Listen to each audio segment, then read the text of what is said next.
Peter বাটলারকে আবারও বাংলাদেশ জাতীয় নারী ফুটবল দলের কোচ করে আনার বিদ্রোহ ডাক দিয়েছে ফুটবলাররা।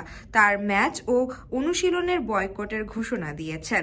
সংবাদ সম্মেলনের মাধ্যমে নিজেদের অবস্থান তুলে ধরেছেন। এমন পরিস্থিতিতে সাফজয়ী দলের অন্যতম খেলোয়াড় জাপানি বংশোদ্ভূত মাতসুশিমা সুমাইয়াকে বেশ কিছুদিন ধরেই ধর্ষণ ও হত্যার হুমকি দেওয়া হচ্ছে বলে এক ফেসবুক পোস্টের মাধ্যমে জানিয়েছেন তিনি। সুমাইয়া দুটি ছবি দিয়ে ইংরেজিতে লিখেছেন, আসসালামু আলাইকুম, আমি মাতসুশিমা সুমাইয়া, বাংলাদেশ নারী জাতীয় ফুটবল দলের একজন খেলোয়াড়।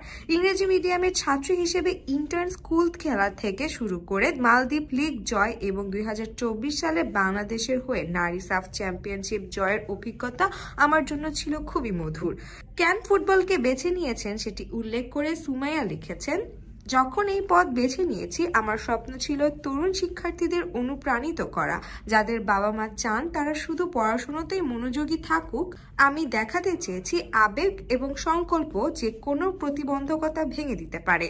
কিন্তু আজ আফসোস করে বলতে হচ্ছে, আমার শিক্ষা, পরিবার, ঈদ সবকিছু এমন একটি দেশের জন্য উৎসর্গ করেছি যারা আমাদের সংগ্রামগুলোর প্রশংসা করতে জানে না।